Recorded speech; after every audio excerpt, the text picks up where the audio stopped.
पुस्तक व्यक्ती आणि वल्ली. लेखक पु. ल. देशपांडे. व्यक्ती आणि वल्ली या पुस्तकातील सखाराम गटणे. सरे पेढे. सखाराम गटण्याने माझ्या हातात एक पुडी ठेवली. कसले रे? प्राज्ञ परीक्षेत पास झालो. छान.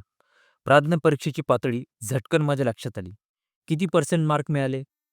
अजून गुणांची टक्केवारी कळली नाही. कळल्यावर सांगेन. पण निदान 65% तरी मिळावेत. सखाराम गटणे प्राज्ञ मराठी बोलतो. पावसाळ्याच्या दिवसात रस्त्यात भिजलेले एखादे दीनवाणे कुत्रे उचलून आपण घरी आणावे, तसाच या गटण्याचा आणि माझा योग आला. ज्यांच्याकडे पाहिले म्हणजे अतीव करुणा ह्या क्रियेत दुसरा कोणत्याही भावना जागृत होत नाही, अशा कारुण्य भजनांपैकी तो एक आहे. बाकी माणसे तरी चेहऱ्यावर काय काय भाव घेऊन जन्माला येतात. कुणी सदैव अनाथालयाची वर्गणी मागायला आल्यासारखा, कुणी नुकतीच बस चुकल्यासारखा, कुणी सदैव आश्चर्यचकित, कुणी उगीचच अंतराळात, तर कोणी निष्कारण कपाळावर आठ्यांचे उभे गंध लावून. सखाराम गटण्याच्या चेहऱ्यावर हवा गेलेल्या फुटबॉलचा भाव आहे. त्याचे प्रथम दर्शन झाले ते देखील त्याच भावात. वास्तविक हा मुलगा माझा कोणीही नव्हे. माझ्या एका व्याख्यानानंतर ह्याच्याने माझी ओळख झाली. हा त्यावेळी मॅट्रिकच्या वर्गात होता. अर्ध्या विजारीत पांढरा सदरा खुसलेला, नाकासमोर गांधी टोपी घातलेला, लहानसे भावशूर्ण डोळे, काळा रंग, वेडेवाकडे दात, अशा थाटात हा मुलगा त्या हॉलच्या दारात उभा राहिला होता. मी हार तुरे घेऊन बाहेर आलो आणि त्याच्यावर नजर गेली. त्याने अत्यंत आदराने मला नमस्कार केला. स्वाक्षरी. आपली वही पुढे करीत तो म्हणाला, "छे, मी स्वाक्षरी बिक्षरी देत नाही. मी उगीचच टाफरलो. जशी आपली इच्छा." त्याने दोन्ही हात जोडून मला नमस्कार केला. अगदी देवाला नमस्कार करावा तसा. दुसऱ्या एखाद्याने मला तसला नमस्कार केला असता तर मी चिडलोच असतो. पण सखाराम गटण्याचा नमस्कार इतका प्रामाणिक होता की तो नमस्कार मला कुठेतरी जाऊन लागला.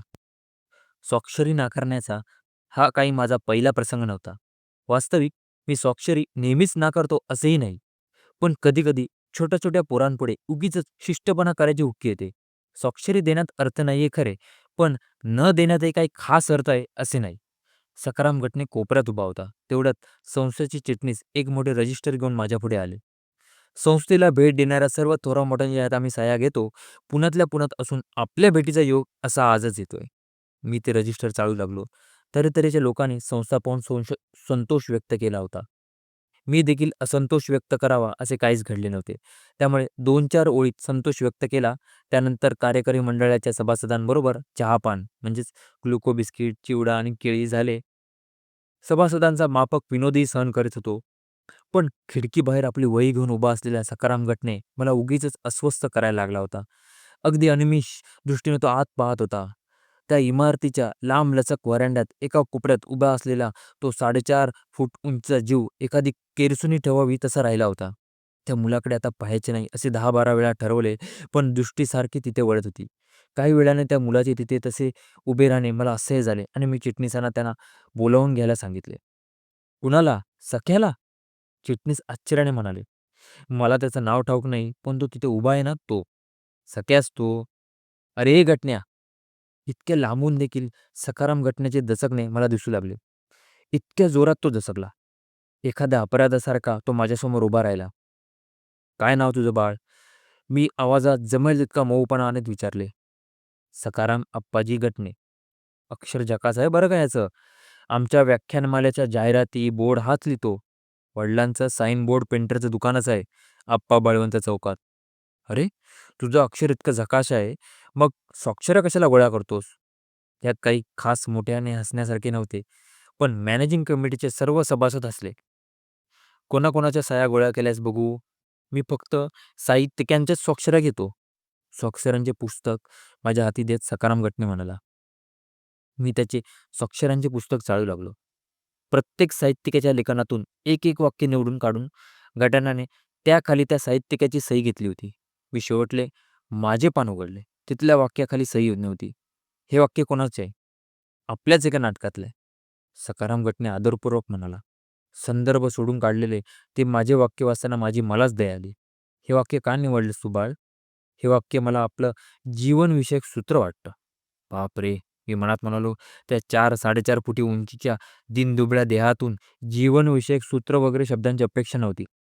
मी सखारामाच्या चेहऱ्याकडे पाहत राहिलो. कार्यकारी मंडळातल्या एका म्हातारच्या सभासदावर घटनेच्या जीवनविषयक सूत्र या शब्दामुळे काहीतरी परिणाम झाला असावा. त्यांनी घटनेला खुर्चीवर बसायला सांगितले. कशावरून? तू माझी पुस्तकं वाचली आहेस का? आपली छापून आलेली ओळ न ओळ मी वाचले. आपण आणि साने गुरुजी हे माझे आदर्श लेखक आहेत. अरे, पण गेल्या खपेला ते कोण आले होते ना, त्यांना तू ते आणि साने गुरुजी म्हणालास. सेक्रेटरी या मनुष्य विशेषाला पोच असता कामा नये असा अलिखित दंडक असावा. वास्तविक घटनेने दुसऱ्या एखाद्या लेखकालाही साने गुरुजींच्या जोडीने बसवले असेल, किंवा आणखी आणखी 1-2 आठवड्यात एखादा तिसरा साहित्यिक आला, की तो आणि साने गुरुजी अशी जोडी होईल. ह्याचे मुख्य कारण घटने अजून साने गुरुजींच्या इयत्तेतून बाहेर पडला नव्हता. पण खिडकी बाहेरची इतर दृश्यही आता त्याला आवडायला लागली होती. सेक्रेटरीच्या बोलण्याने सकाराम हिरवून सुटला. मी विषय बदलण्याच्या दृष्टीने म्हणालो, "काय शिकतोस?" "यंदा SSCला बसणार आहे." "असं?" मी त्याची ते अनेक साहित्यिकांच्या जीवनविषयक सूत्रांच्या गुंडाळ्याने भरलेली वही पाहत म्हणालो. स्वाक्षरीसाठी भीत-भीत पुढे येणारा सकाराम गटणे हा काही पहिला नमुना नव्हता. अमुक अमुक इसम हा स्वाक्षरी घेण्यालायक आहे असा गैरसमज एखादा अफवेसारखा पसरतो. पण स्वाक्षऱ्या जमवणाऱ्या पुष्कळ पोरांच्या आणि पोरींच्या चेहऱ्यावर बहुधा एक खट्याळ भाव असतो. वही पुढे सरकवताना चेहऱ्यावर असतो तो आदराचा बिलंदर अभिनय. सराईत स्वाक्षरी करणाऱ्यांना तो ओळखू येतो. सखाराम घटनेच्या चेहऱ्यावरची रेषा कमालीची खरी होती. त्याचे ते लहान लहान डोळे काही खोटा, दडवलेला, लुच्चा भाव व्यक्त करायला केवळ असमर्थ होते. आपण स्वाक्षरी दिलीत तर मी आजन्म उपकृत होईन. सखाराम घटनेच्या तोंडून हे वाक्य ऐकताना त्याच्या तोंडात दातांऐवजी छापखान्याचे खिळे बसवले आहेत असे मला वाटले. हा मुलगा विलक्षण छापील बोलतो, पण भाषेचा तो छापीलपणा कमालीचा खरा वाटतो. मी त्याची वही उघडून माझ्या जीवनविषयक सूत्राखाली निमूटपणे सही केली. त्यानंतरच्या सकाराम घटनेच्या नमस्काराने माझ्या पोटात अक्षरशः कालवल्यासारखं झाले. माझ्या आयुष्यात मी इतका कधीही ओशाळलो नव्हतो. सकाराम घटने हा प्रकार त्या दिवशी माझ्या आयुष्याच्या खातेवहीत नोंदला गेला. या घटनेला आता खूप वर्षे झाली. सकाराम घटने त्यानंतर माझ्या घरी येऊ लागला. प्रथम आला तो दसऱ्याच्या दिवशी सोने वाटायला. माझे काही मित्र घरी आले होते. त्यातल्या एकानेही मी लिहिलेली एकही ओळ वाचलेली नाही आणि यापुढेही ते वाचणार नाहीत. त्यामुळे मैत्री अबाधित आहे. रमी, फालतू गप्पा, जागरणे करण्याची अमर्याद ताकद असल्या भक्कम पायावरती उभी आहे. साहित्यिक मंडळीत एकूणच माझा राबता कमीच. त्यामुळे एकटा दुपटा असलो तरी या साहित्यविषयक गोष्टी मी सहन करू शकतो.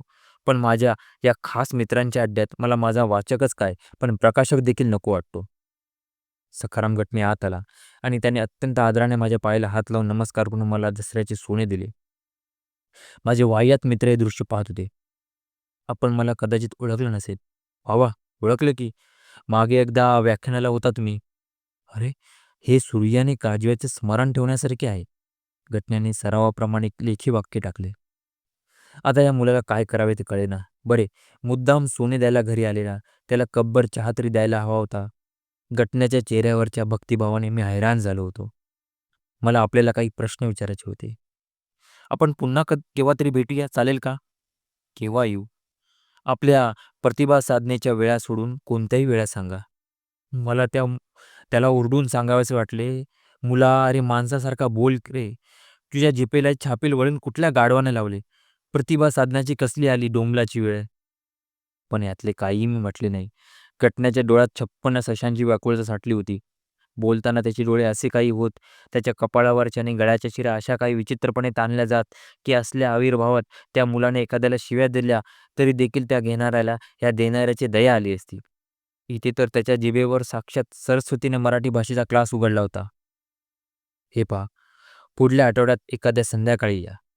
निश्चित वार सांगू शकाल का आपण? नाही सांगितलं तरी चालेल. मी रोज येत जाईन. प्रयास ह्या प्रतिभाचा प्राणवायू आहे, असं कुडचेडकरांनी म्हटलंच आहे. कुणी? स. त. कुडचेकर. केतकी पिवळी पडलीचे ख्यातनाम लेखक. असं कुडचेकड नावाचा मराठीत कोणी साहित्यिक आहे याचा मला पत्ताही नव्हता. आणि घटनेला त्याच्या केतकी पिवळी पडली हे नाटक होते, कादंबरी होती, की आणखी काय होते देव जाणे. पुस्तकातील वाक्य पाठ होती. या घटनेची केस अगदीच हाताबाहेर गेली होती. घटने त्यानंतर असाच सणासुदीला येत गेला. संक्रांतीची कार्डे, दिवाळीचे अभिष्टचिंतन, नववर्षाच्या शुभेच्छा वगैरे न चुकता पाठवीत असे. माझे कुठेही काही लिहून आले की आपल्या सुंदर अक्षरात ते वाचल्याचे कळीत असे. अधूनमधून भेटतही असे. त्यानंतर एका संध्याकाळी सकाराम घटने घरी आला. नेहमीप्रमाणे नाकासमोर टोपी, हातात पिशवी असे त्याचे ते हडकुळे आणि डोळ्यावर घालीन लोटांगण असा भाव असलेले ध्यान घेऊन दारात उभे राहिले. या, मी त्याला आत बोलवले. आपल्या साधनेत व्यत्यय तर नाही यांना आणला. अहो कसली साधना कसली. आरामात पडलो होतो. चिंतन वगैरे चाललं होतं का? छे हो, चिंतन-बिंतन काही नाही. हं. काय चहा घेणार? नको, मी चहा घेत नाही. उत्तेजक पेयांपासून मी पहिल्यापासून अलिप्त आहे.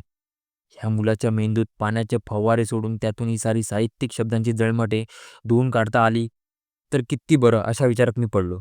अहो, चहा हे उत्तेजक पेय आहे म्हणून कोणी सांगितलं? उन्नती मासिकाच्या विजयादशमी अंकात चौखरे गुरुजींचा लेख आहे. जीवनोक्तीचे 6 सोपान. जीवनोक्तीचे 6 सोपान हे शब्द घटनाच्या वेड्या-वाकड्या दातातून, पोरांच्या चड्ड्यातून किसे उलटे केल्यावर गोट्या पडाव्यात तसे पडले. माझा ऐकाल का घटने? असले लेख नका वाचत जाऊ. मी आपले ह्याच बाबतीत योग्य मार्गदर्शन घ्यावं म्हणून आलो होतो. कसलं मार्गदर्शन? मला माझा व्यासंग वाढवायचा आहे. योग्य व्यासंगाशिवाय व्यक्तिमत्वाला पैलू पडत नाही. कुठल्या गाढवानं सांगितले तुम्हाला? घटने दचकला. त्याच्या असंख्य गुरुजींपैकी कुठल्यातरी गुरुजींच्या पंचाला मी नकळत हात घातला होता. घटने गप्प उभा राहिला. त्याच्या त्या केविलवाण्या डोळ्यात फक्त आसवे जमावायची राहिली होती. मलाही माझ्या उद्गारांचा राग आला होता, पण घटनेचे एक एक वाक्य माझा आता अंत पाहत होते. ह्या मुलाला आता नीट बिघडवावा कसा या विचारात मी पडलो. हे बघा, प्यास थोडा चहा. यापूर्वी कधी प्यायला होतात का? हो, पूर्वी पित होतो. एखाद्या महान पातकाची कबूल द्यावी तसा चेहरा करून घटने म्हणाला. माझ्या आदेशानुसार तू चहा प्याला. त्याच्या अनेक गुरुजींपैकी मी एक होतो. चहा पिताना त्याच्या चेहऱ्याकडे पाहत नव्हते. सर्कशीत वाघाच्या ताटात शेळीला जेवायला लावतात, त्यावेळी शेळीचा चेहरा कदाचित तसा होत असेल. बाकी घटनेत आणि शेळीत काहीतरी साम्य होते. शेळी झाडाची पाने खाते, हा पुस्तकांची पाने खात होता. त्याला मी जी जी काही आठवतील ती पुस्तके लिहून त्यांची यादी दिली. ती यादी वाचताना त्याच्या चेहऱ्यावर विलक्षण कृतज्ञतेचा भाव दाटला होता. काहीतरी 20 पुस्तकांची नावे असावीत. ही मी वाचली आहे. सगळी? मी खुर्चीवरून कोलमडाच्या बेतात आलो होतो. हो, पण पुन्हा एकदा वाचून काढीन. छे, पुन्हा कशाला वाचता? वास्तविक मला त्याला सांगायचे होते की मित्रा, आणखी 5 वर्षे रोजचं वर्तमानपत्र देखील वाचू नकोस. भस्म्या नावाचा एक रोग असतो म्हणतात. त्यात माणसाला म्हणे खाय खाय सुटते आणि खाल्ले की भस्म, खाल्ले की भस्म अशी रोगाची अवस्था होते. घटनेला असलेच पुस्तकांचा भस्म्या रोग झाला असा. या मुलाला काय करावे मला कळेना. शेवटी मी माझे कपाट उघडले. त्यातील पुस्तके पाहिल्यावर, खेळण्यांच्या दुकानात गेल्यावर पोरांचे चेहरे होतात तसा त्याचा चेहरा झाला. यातली वाटेल ती पुस्तके घेऊन जा. वत्सा, तुझं कल्याण असो, त्या चालीवर मी त्याला सांगितले. असा व्यासंग करायची इच्छा आहे माझी. घटनांच्या उद्गाराने मला भयंकर शरमल्यासारखे झाले. त्या पुस्तकातल्या निम्म्याहून अधिक पुस्तकांची मी पानेही फाडली नव्हती. आपल्या थैलीत पुस्तके भरून घटने गेला आणि मी सुटकेचा निश्वास टाकला. 8-10 दिवसानंतर एके दिवशी संध्याकाळी त्याचे ते, आपल्या साधनेत व्यत्यय तर आणत नाहीत ना मी, हे वाक्य मला पुन्हा येऊन टोचले. त्याच्या हातात पुस्तकाने भरलेली पिशवी होती. घटनेने 8-10 दिवसात ती 1700-1800 पाने खाल्ली होती. हा म्हणजे अल्लाउद्दीनच्या दिव्यातल्या राक्षसाचा प्रकार झाला. दिलं पुस्तकी खा, दिलं पुस्तकी खा, हे काम कठीण होते. काय, कशी काय वाटली पुस्तकं? त्याला काहीतरी विचारणे प्राप्त होते. घटने एक अक्षरही न बोलता उभा होता. मला वाटले त्याने माझा प्रश्न ऐकला नाही, म्हणून मी त्याला परत विचारले. घटनेच्या डोळ्यात पाणी तरळले होते. मला कोणी रडायला लागले की काही सूचनासे होते. काय रे, काय झालं? मी एकदम त्याला अरे-तुरे करायला लागलो. त्या आपुलकीने घटने अधिकच मुसमुसायला लागला. रडताना तो एखाद्या शाळकरी पोरासारखा दिसत होता. वास्तविक आता तो विशीच्या पलीकडे गेलेला होता. पण त्याला मी प्रथम पाहिला, त्यानंतर त्याच्यात मला काहीच फरक पडत नव्हता. अर्धी विजार जाऊन पायजमा कोट आला होता. टोपीचे टोक अगदी तसेच नाकासमोर होते आणि डोळ्यातला भाव देखील कायम होता. काय झालं घटने? रडू नकोस. मला क्षमा करा. पुस्तकं वाचायला वेळ नाही का झाला? नाही. रात्रीचा दिवस करून आपल्या अनुज्ञेप्रमाणे मी पुस्तक वाचून काढली. हे पहा. एक वही माझ्या हातात देतो म्हणाला. मग तशा अवस्थेत देखील त्याचा अनुज्ञा हा शब्द ऐकून मोज वाटली. ज्या वयात 5-25 इरसालशिवाय तोंडात असाव्या तिथे अनुज्ञा, मार्गदर्शन, जीवनानुभूती, साकल्याने मिळणारे समाधान असली छापील शब्दांची अडगळ त्याच्या तोंडात साठली होती. मी त्याने अत्यंत सुवाच्य अक्षरात लिहिलेली वही उघडली. त्यात मी आपण दिलेल्या प्रत्येक पुस्तकाचं समालोचन लिहिले आहे. घटनेने प्रत्येक पानावर समालोचन लिहिले होते. पुस्तकाच्या वाचनाला लागलेला समय रात्री 8:30 ते 1:35. पृष्ठसंख्या 232 पाने अशा थाटात सुरुवातीचे कॉलम भरले होते. पुढे लेखकाचे संपूर्ण नाव, प्रकाशकाचे नाव, पत्ता, किंमत असली माहिती होती आणि मग खाली समालोचन होते. कथावस्तू आकर्षक आहे, निर्मिती विलोभनीय आहे. कथा मुंबई, नागपूर, लखनौ या 3 स्थळात घडते, असा प्रत्येक पुस्तकाचा सुंदर अक्षरात पंचनामा केला होता. घटनेचा व्यासंग पाहून मी थक्क झालो.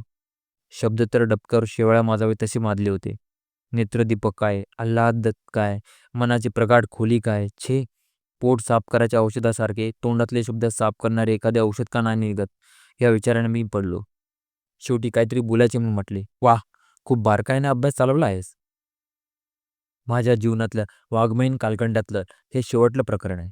म्हणजे हा मुलगा आता जीव-बीव देणार आहे की काय, अशी मला भीती वाटली. कारण असली पुस्तके खाऊन जगणारी मुले भलत्याच कुठल्यातरी श्रीमंताच्या नुसत्याच गोऱ्या म्हणून सुंदर मानल्या गेलेल्या पोरींच्या प्रेमात पडतात आणि जीव तरी देतात, किंवा डरपोक असली तर अँग्री यंग मेन म्हणून चित्रविचित्र पोशाख करून हिंडतात आणि दुसऱ्याच्या खर्चाने कॉफी हाऊसमध्ये कॉफी पीत भयान दिसणाऱ्या रोडक्या माफक मिशीवाल्या पोरींबरोबर घाणेरड्या चित्रातली आणि कवितातली कला शोधत बसतात. पण घटना त्यापैकी कशातच बसण्यासारखा नव्हता. नुसता फटाका फुटल्याचा आवाज ऐकून त्याने जीव सोडला असता. घटने माझ्यासमोर बसून काहीतरी सांगण्याचा प्रयास करीत होता, पण त्याला पुन्हा एकदा रडू फुटत होते. एकूण चमत्कारिकच प्रसंग होता. शेवटी घटनेने आपले रडू आवरीत बोलायला सुरुवात केली. "मला क्षमा करा. यापुढं मी आपल्याला कसलीच तसदी देणार नाही. म्हणजे मी आमच्या मित्रमंडळीत या घटनेची कधीतरी चेष्टा केली होती, ती त्याच्या कानावर गेली की काय? पण ते शक्य नव्हते.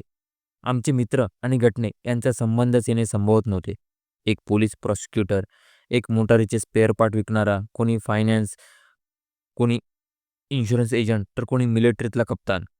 असल्या माझ्या कथाकव्याच्या वाटेला देखील चुकीन न जाणाऱ्या निरोगी मित्रांत मीच फक्त लेखन कामासाठी करणारा होतो. ते जगत होते आणि मी लिहित होतो. आमच्या मित्रांच्या वासना घटनेने घेरी आली असती. पण मी घटनेची समजूत काढायची म्हणून म्हटले, "अरे तसदी कसली? तसं नाही. तुम्ही फार केलंत माझ्यासाठी. वटवृक्षाच्या शीतल छायेत अनेक पानतस्ते येतात, त्याची वटवृक्षाला काय कल्पना." घटनेच्या या वाक्याने घटने नॉर्मलवर आला आहे हे मी ओळखले. मला वटवृक्षाची दिलेली उपमा पाहून उगीचच माझ्या नाकाखाली पारंबी लोंबायला लागली आहे, असे मला वाटले आणि हसू आले. आपण माझ्या या मुग्ध वाक्याला हसणं साहजिकच आहे, पण आपल्या मायेच्या शीतल छायेत बसणं माझ्या नशिबात नाही. जीवनात, अरे पण मला या जीवन वगैरे शब्दांची भयंकर दास्ती वाटते. जगण्याला जीवन म्हणावे अशी माणसे 1000 वर्षातून एकदा जन्माला येतात. घटनेने स्वतःच्या जगण्याला जीवन म्हणणे म्हणजे सशाने स्वतःच्या टाळूला गंडस्थळ म्हणण्यापैकी होते. त्याचे ते जीवनापासून सुरू होणारे वाक्य मध्ये सोडून मी म्हटले, "अरे पण घटने, झालं असं काय? माझ्या जीवनात आता एक नवं पर्व सुरू होत आहे." मुलगा अगदीच हाताबाहेर गेला होता. साईन बोर्ड पेंटरचा मुलगा स्वतः जणू काही महाभारताचा नायक असल्यासारखं पर्व हिरो म्हणायला लागला होता. "कसलं पर्व? कसं सांगू?" आपले भित्रे डोळे पायाच्या अंगठ्याला लावून घटने म्हणाला. मग माझी खात्री झाली की बाप्पाच्या नावाचा बोर्ड रंगवून घ्यायला आलेल्या कुठल्यातरी मोटारीतून उतरणाऱ्या गोऱ्या तरुणीने घटनेचा खात्मा केला. आजवर वाचलेल्या सर्व कादंबऱ्याच्या कथानकांचे तात्पर्य ह्याच्या बापाच्या ध्यानी आले असणार आणि सखाराम घटने तिथेच समाप्त झाला असणार. शेवटी मीच होऊन त्याला विचारले, "कुठे प्रेमाप्रेमात पडलास की काय?" "नाही." विजापूर दरबारात चिमुकला शिवाजीने छाती काढून बादशहाला सांगावे तशी आपली 28 इंच छाती काढून तो म्हणाला, "आजच्या जगात विशुद्ध प्रेम कुठेच मिळत नाही." "कुणी सांगलं तुला?" "आपल्याच पाखरांची शाळा नाटकातल्या नायकाचं वाक्य आहे." मी मनातल्या मनात कपाळाला हात लावला. पाखरांच्या शाळेतले एक विनोदी पात्र हे वाक्य म्हणते. शेवटी मला हे प्रकार असे झाल्याने मी म्हटलं, "मग झालं काय तुला? एवढ्या तरुण तू, इतका व्यासंगी, माझ्यापेक्षाही तुझं वाचन दांडकं आणि रडतोस." "काय करू? परिस्थिती अश्रूंचा सर्वात मोठा कारखाना आहे," असं वाळिंबे म्हणत असत. "कोण वाळिंबे?" "आमच्या प्राज्ञेचे सर." "तो कोण वाळिंबे भेटला असता तर त्या जुन्या सुलतानासारखा मी त्याला उलटा टांगून पुस्तके जाळून त्याची धुरी दिली असती." "असली काय परिस्थिती आली तुझ्यावर?" "माझ्या वडिलांना माझ्या जीवनाचं ध्येय कळत नाही." माझ्या डोळ्यांपुढे सखाराम घटण्याचा पेंटर बाप आला. मी त्याला काळा की गोरा ते पाहिले नव्हते. बाकी पेंटर असल्यामुळे काळा गोराच काय, तो अनेक रंगी असेल. त्या अक्षरे इंचावर मोजून रंग भरणाऱ्या इस्माला त्याच्या घरात जन्माला आलेल्या या बाल बृहस्पतीचे जीवनध्येय काय कळणार? जीवनध्येय म्हटल्यावर कुठल्या साईजमध्ये लिहू साहेब, म्हणणारा इसम तो. काहीच जीवनध्येय कळलं नाही त्यांना. त्यांनी माझे लग्न करायचं कुटील कारस्थान रचलंय. घटण्याचे लहानसे जांभळट ओठ थरथरत होते. "अरे मग कुटील कारस्थान कसले त्यात? तुला लग्न करायचं नसेल तर नाही म्हणून सांग." तीच विनंती करायला आलो होतो. "मला माझं काही वाटत नाही." जीवनाच्या समरात पुन्हा जीवन. घटने आता बांध फोडून बोलत होता. जीवनाच्या समरात रक्तबंबाळ व्हायचे प्रसंग यायचेच. अरे चांगलं लग्न ठरवतात वडील, तर रक्तबंबाळ कशाला होतोस? मला माझं काही वाटत नाही. मी वडिलांच्या आज्ञेनुसार विवाह बंधनात स्वतःला जकडून घेईनही. प्रभू रामचंद्र हा माझा आदर्श आहे. मी वडिलांची अनुज्ञा पाळेन. प्रभू रामचंद्राने लग्न झाल्यावर अनुज्ञा पाळली होती, हा तपशील घटने विसरला. त्या एवढ्याशा देहातून प्रभू रामचंद्र वगैरे शब्द ऐकताना मला हसू आवरेना. बरं, मग तुझं काय म्हणणं? मी तिच्या वडिलांना येऊन भेटू? हे मी आपल्यावर सोपवतो. मी लग्नाला तयार आहे. आता मात्र मला कळेना, की हा वीर जर मान उतरवून द्यायला तयार आहे, तर मी जाऊन काय शत्रूच्या तलवारीला धार देऊन काढू? मी एकदा सोडून 10दा लग्नाला तयार आहे, पण मी आपणाशी प्रतारणा करू इच्छित नाही. मी घटनाच्या डोळ्यात काही वेड्याबिड्याची झाग दिसे का ते पाहू लागलो. माझ्याशी कसली प्रतारणा? आपण विसरलात म्हणून मी विसरणार नाही. आपल्या पहिल्या भेटीत दिलेली स्वाक्षरी मी रोज वाचतो. त्याच्यावर आपण संदेश दिला आहे. साहित्याची एक निष्ठ राहा. मी कोट टोपी घालून निमूटपणे त्याच्या वडिलांना भेटायला गेलो. एका जुनाट वाड्यापुढे आमचा टांगा थांबला. वाड्यातल्या कुठल्या अंधाऱ्या खोलीत आता मला माझा हनुमंत नेतो याची वाट मी पाहू लागलो. इतक्यात डाव्या बाजूच्या जिन्याच्या अंधारातून एक भरभक्कम गृहस्थ उतरला. चांगले भरघोस टक्कल, करवती मिशा, कानावर घंडात केस, कपाळाला दुबेटी उभे गंध, पोटाचा विस्तार, सदऱ्यातून डोकावणारा पांढरे स्वच्छ धोतर नेसलेला. हा पन्नाशीतला दुष्टपुष्ट गृहस्थ घटण्याचा बाप आहे हे कळल्यावर माझी छाती धडधडायला लागली. मी त्यांना नमस्कार केला. घटण्याच्या घराबद्दलची माझी कल्पना साफ खोटी ठरली. पेंटिंगची दुकान हा घटण्याच्या अनेक व्यवसायांपैकी एक होता. त्याच्या बापाने रंगाचा तर सोडाच, पण दाढीचा ब्रश देखील हातात धरला नव्हता. कारण खाली उतरल्याबरोबर त्यांनी उचलीवर उभ्या असलेल्या न्हाव्याला आपण आज दाढी करणार नसल्याचे सांगितले. असल्या घनघोर माणसाच्या घरात ही साहित्याची मुळी कशी उगवली मला कळेना.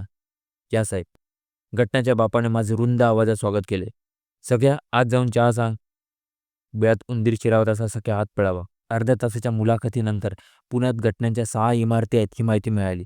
घटनेच्या घरात म्हातारा विधवा अखेरीस बाई माणूस नाही हे समजले आणि ती म्हातारी सध्या दम्याने हलकी होत चालल्यामुळे घरात बाई माणूस येणे किती आवश्यक आहे ते कळले. त्या वाघासारख्या चेहऱ्याच्या बापाने सकाळच्या आई त्याच्या वयाच्या 12व्या दिवशी वारल्यानंतर पुन्हा लग्न केले नव्हते. सावत्र आई म्हणजे काय ते साहेब मी स्वानुभवाने जाणतो. तुमच्यासारख्या विद्वान माणसाशी खोटं का बोलू? आजवर 3 बाया ठेवल्या. बोटातल्या पोवळ्याच्या अंगठीकडे पाहत घटनेचा बाप म्हणाला, आज आपल्यासारख्यांच्या आशीर्वादाने सारं काही आहे. घटनेच्या बापाची श्रीमंती आणि माझ्यासारखाचा आशीर्वाद ही जोडी अजब होती. हे म्हणजे नळाच्या आशीर्वादाने पाऊस पडण्यापैकी होते. काय वाटेल ते करा, पण पोराला लग्नाला उभा करा. एवढा धिप्पाड माणूस माझ्यापुढे कोकरू झाला होता. मुलगी नक्षत्रासारखी आहे साहेब. सोनगावकर सराफांचं नाव ऐकलं असेल पण मी सराफांचं फक्त नावच ऐकतो हे घटनेच्या बापाला सांगण्याचा मोह आवरला. बुधवारात 5 घरं आहेत. एकुलती एक मुलगी आहे. चांगली शिकली आहे 4-5 इयत्ता. शिवाय कुंडली जुळते आहे. सगळा काहीतरीच खोळ्यासारखं धरून बसलाय. तुम्हाला वचन दिलंय म्हणतो. छिचे, वर या साहेब. मग 4-5 काळोखी जिने चढून आम्ही सख्याच्या खोलीत गेलो. माझ्या खोलीत पुस्तकांचे कपाट होते. सकाळच्या भिंती पुस्तकाच्या कपाटाने भरल्या होत्या आणि भिंतीवर साने गुरुजींच्या शेजारी माझा फोटो होता. त्याच्याखाली थेट माझ्या अक्षरात बोर्ड होता. साहित्याशी एक निष्ठ राहा. खाली माझ्या सहीसारखी सही होती. सकाळच्या लग्नात मी माझी सर्व पुस्तकं त्याला भेट म्हणून दिली. प्रत्येक पुस्तकावर नवा संदेश लिहून दिला होता. साहित्याशी एकनिष्ठ राहा आणि जीवनाशी. माझ्या हाताने जीवन हा शब्द त्यानंतर लिहिला नाही. सख्या जीवनाशी एकनिष्ठ राहू लागल्याचे वर्षभरातच मला कळले. सख्याचे वडील स्वतः चांदीच्या वाटीतून नातवाची पेढे घेऊन आले. काही वर्षांपूर्वी सख्याने प्राज्ञाचे पेढे दिले होते. त्याच्या बापाने नातवाचे दिले. सखाराम गटने मार्गाला लागला. त्याच्या जीवनातला साहित्याचा बोळा निघाला. पाणी वाहते झाले.